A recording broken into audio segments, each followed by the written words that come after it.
నమస్తే. నేను సిరి.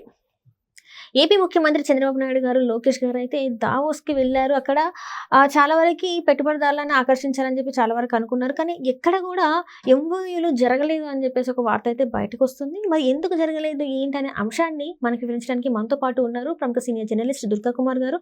నమస్కారం సార్. నమస్తే సిరి, మన వీక్షకులు కూడా. సార్, ఇప్పుడు చూస్తుంటే దావోస్‌లో ఏ దేని ఏ ఒక్ అంటే ఒక్కటి కూడా ఎంఓయూలు జరగలేదు అని చెప్పేసి ఒక వార్త అయితే వచ్చింది. అది జరగలేదంటే అది వెళ్ళిన టూర్ ఫ్లాప్ అయిందన్నట్టు కూడా మాట్లాడుతున్నారు. సో, ఇందులో ఎంతవరకు అసలు వాస్తవం ఉందంటారు సార్ మరి? ఇప్పుడు సిరి, మనం విలేజ్ ఒక ఊర్లో భాషలో చెప్పుకోవాలంటే పెళ్లి చూపులకి వెళ్ళారు, ఇంకా పెళ్లి చేసుకోకుండా వెనక్కి వచ్చేసారు అన్నట్టుగా ఉంటుంది ఇది. పెళ్లి చూపులకి వెళ్ళటం అనేది ఒక ప్రథమ దశలో జరిగే ఒక కార్యక్రమం. అక్కడ నచ్చవచ్చు, నచ్చకపోవచ్చు. ఆ తర్వాత పెళ్లి చూపుల తర్వాత మళ్ళీ కూర్చుని మాట్లాడుకుంటారు. ఆ తర్వాత నచ్చితే ఎంగేజ్మెంట్ చేసుకుంటారు. ఎంగేజ్మెంట్ అయిన తర్వాత పెళ్ళి అవుతుంది. అంతే తప్ప పెళ్లి చూపులకి వెళ్ళిన రోజే పెళ్లి చేసేసుకుని అమ్మాయిని ఎంబడబెట్టుకుని ఎవడో తీసుకెళ్ళిపోరు. ఇది కూడా అంతే. దావోస్లో పెట్టుబడులకు ఉన్న అవకాశాలని మనం ప్రపంచ స్థాయి వాణిజ్యవేత్తలకి, పారిశ్రామికవేత్తలకి, ఐటీ దిగ్గజాలకి చెప్పుకోవటానికి వెళ్తాం.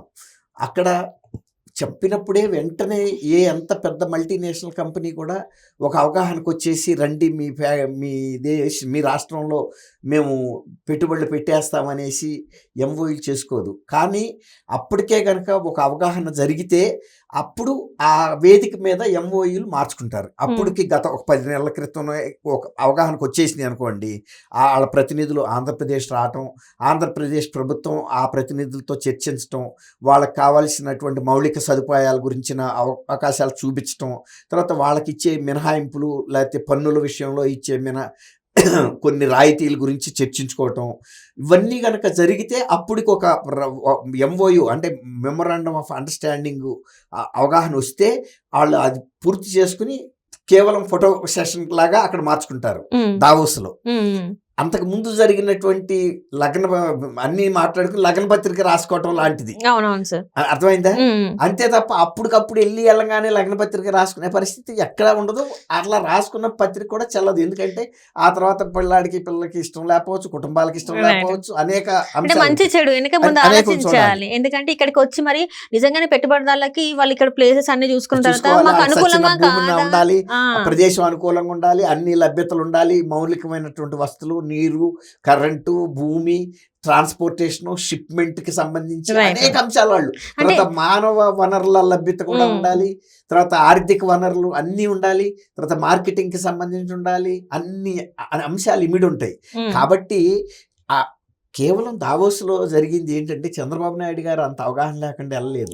ఆయన పూర్తిగా ప్రిపేర్ అయ్యి వెళ్ళాడు. ఆ దావోస్లో ఆంధ్రప్రదేశ్ని ఎలా ప్రజెంట్ చేయాలి, ఆంధ్రప్రదేశ్లో ఉన్న వనరులు ఏంటి, మనకి కావాల్సిన కంపెనీలు ఏంటి, ఏ కంపెనీ పడితే ఆ కంపెనీ అక్కర్లేదు, ఎలాంటి కంపెనీలు పెట్టాలి, ఆర్టిఫిషియల్ ఇంటెలిజెన్స్ ఎంత ఉపయోగించుకోగలుగుతాము, అలాగే గూగుల్ లాంటి సంస్థలు రావాలని.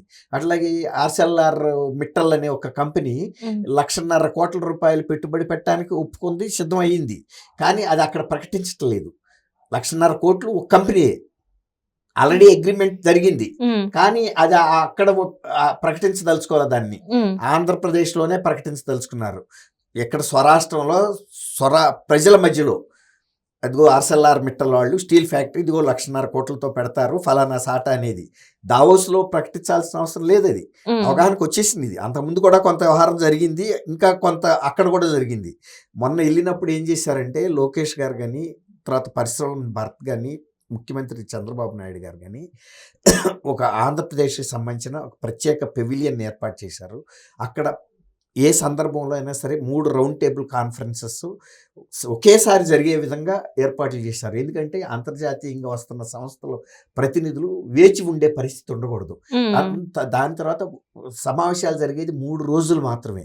ఈ 3 రోజుల లోపల గరిష్ట దేశాలకు సంబంధించినటువంటి పెద్ద పెద్ద సంస్థల ప్రతినిధులతోనూ, సిఈఓలతోనూ జరిగే సమావేశాలు కాబట్టి త్వరితగతిన జరిగిపోయేలాగా ఏర్పాట్లు చేసి ఆంధ్రప్రదేశ్కి సంబంధించిన అన్ని కీలక అంశాలని వాళ్ళ ముందు పెట్టారు. ఆంధ్రప్రదేశ్ ఇచ్చే ప్రోత్సాహకాలు ఏంటి, తర్వాత సదుపాయాలు ఏంటి, ఆంధ్రప్రదేశ్ పారిశ్రామిక విధానం ఎలా ఉంటుంది, సింగిల్ విండో ద్వారా ఎలా చేస్తారు, ఒక స్నేహపూర్వక వాతావరణంలో అనుమతులు ఎలా ఇస్తారు, తర్వాత పరిశ్రమల నడవటానికి ఎలా సహకారం అందిస్తారు, ఒక స్నేహపూర్వకమైనటువంటి వాతావరణాన్ని ఎలా కల్పిస్తారో, అక్కడ ఉన్న మానవ వనరులు ఏంటి, తర్వాత యూరప్లో కూడా తెలుగాళ్ళు ఎంతమంది ఏ సెక్టర్లో పనిచేస్తున్నారు, ఏ స్థాయిల్లో పనిచేస్తున్నారు, అక్కడ ఉన్నటువంటి ఇంజనీరింగ్ కాలేజీల లభ్యత ఎలా ఉంది, ఎంతమంది టెక్నోక్రాట్స్ బయటకు వస్తున్నారు, దానికి తోడు ఇప్పుడు ఇంజనీరింగ్ కాలేజీల్లో కూడా ప్రజెంట్ వాతావరణం, ప్రజెంట్ శాస్త్ర సాంకేతిక రంగాలకు కావాల్సినటువంటి సిలబస్ను కూడా ఎలా అప్గ్రేడ్ చేస్తున్నారు, ఆర్టిఫిషియల్ ఇంటెలిజెన్స్ లాంటి లేటెస్ట్ సబ్జెక్టులను కూడా విజయనగరం జిల్లాలో చీపురుపల్లి లాంటి ఒక పల్లెటూరులో జిల్లా పరిషత్ హై స్కూల్లో ల్యాబ్ పెట్టడం, 6-7 తరగతుల పిల్లలకు కూడా ట్రైనింగ్ ఇవ్వటం, ఆ పిల్లలకు ట్రైనింగ్ ఇవ్వటం కోసం టీచర్లకు కూడా ట్రైనింగ్ ఇవ్వటం, మేము ఎప్పటికప్పుడు ఐటీ సెక్టర్లో ఎలా ముందున్నామో ఆ రోజున సమైక్య ఆంధ్రప్రదేశ్ హైదరాబాదు ఇవాళ ప్రపంచంలో ఇంత ఉన్నత స్థానంలో ఉందో అలాగే ఇప్పుడు ఆంధ్రప్రదేశ్కి కూడా అదే ప్రాధాన్యత ఇచ్చి విభజిత ఆంధ్రప్రదేశ్లో ఇప్పుడు వస్తున్న ఐటీ ఇంటెలిజెన్స్, ఏఐ, ఆర్టిఫిషియల్ ఇంటెలిజెన్స్తో సహా, ఐటీతో సహా ఇంకా పారిశ్రామిక, తర్వాత బ్యాటరీ కార్లు కానీ ఇతర కార్లు కానీ ఒక పారిశ్రామికీకరణకి మేము సిద్ధంగా ఉన్నాం. తర్వాత లేటెస్ట్గా వస్తున్న శాస్త్ర సాంకేతికతకి సంబంధించిన ఐటీ పరిశ్రమలను కూడా మేము ఆహ్వానించడానికి కావాల్సిన వాతావరణాన్ని ఏర్పాటు చేస్తున్నాం అనేది అన్ని కంపెనీల సీఈఓలకి సమగ్రంగా అర్థమయ్యేటట్టు చెప్పారు. వాళ్ళని మీరు ఇక్కడే మాతో ఏమి కమిట్మెంట్ అవ్వక్కర్లేదు, చెప్పక్కర్లేదు, మీరు మేము చెప్పిన విషయాలన్నింటినీ బెరీ చేసుకోండి, ఆంధ్రప్రదేశ్ రండి, అక్కడ ప్రభుత్వ పనితీరు చూడండి, అక్కడ వనరులు చూడండి, అక్కడ భూ లభ్యతను చూడండి, విద్యుత్ లభ్యతను చూడండి, నీటి లభ్యతను చూడండి, అక్కడ ఉన్నటువంటి భాషాపరంగా ఇంగ్లీష్లో ఎంత నాలెడ్జ్ ఉంది ఆంధ్రప్రదేశ్ ప్రజలకి, వాళ్ళు మీకు సూట్ అవుతారా లేదా ఇమ్మీడియట్గా మీ పరిశ్రమల్లో పనిచేయటానికి, అలాగే మేము ఆల్రెడీ కొన్ని కారు పరిశ్రమలు అక్కడ పనిచేస్తున్నాయి, వాళ్ళు ఎంత లాభసాటిగా పనిచేస్తున్నారు, టెస్లా లాంటి పెద్ద కంపెనీలను కూడా చర్చలు జరిపించారు. అలా ఏది వదలలేదు, గూగుల్ లాంటిది, Cognizant, you name it we talked అన్నట్టుగా మాట్లాడారు. అంటే అంతర్జాతీయంగా ఉన్న అన్ని రంగాల్లో అగ్రగాములు అందరితోనూ సమావేశం జరిపారు. ఆంధ్రప్రదేశ్ మీతకి ఎలాంటి పరిస్థితినైనా మేము మీకు అందజేయగలము, we can rise to the any occasion and expectation of yours అనే ఒక కాన్ఫిడెన్స్ని ఇవ్వటం ద్వారా వాళ్ళ బృందాలు ఆంధ్రప్రదేశ్ పర్యటించడానికి సంసిద్ధతను వ్యక్తం చేసి ఇప్పుడు ఇక్కడికి వచ్చిన తర్వాత ఏ బృందాలను ఇప్పుడు ఒకేసారి సైమల్టేనియస్గా ఎక్కువ కంపెనీలు వస్తే కూడా వాళ్ళకి సరైనటువంటి అటెన్షన్ వీళ్ళు ఇవ్వలేరు. దానికి ఒక స్కీమ్ తయారు చేసుకుంటున్నారు వీళ్ళు.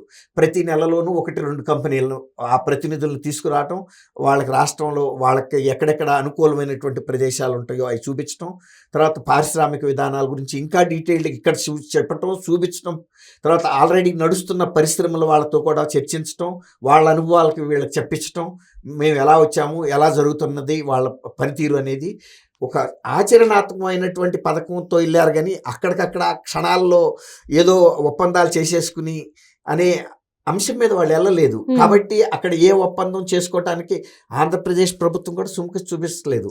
ఆర్ఎస్ఎల్ఆర్ మిట్టలతో కూడా 1,50,000 అక్కడ చెప్పొచ్చు కోట్లని, కానీ ఎందుకు అక్కడ చెప్పడం వల్ల ఏం ఉపయోగం? ఆంధ్రప్రదేశ్లో అమరావతిలో ఏ జిల్లాలో అయితే పెడుతున్నారో అక్కడే కనుక చెబితే అది ప్రజలకి చాలా సంతోషకరంగా ఉంటుంది. తర్వాత ఆ ప్రతినిధులు కూడా అక్కడికి వచ్చి చెప్పినప్పుడు ఉండే గర్వకారణం వేరే ఉంటుంది. Thank you so much. Thank you అమ్మ సిరి, మన వీక్షకులకు కూడా.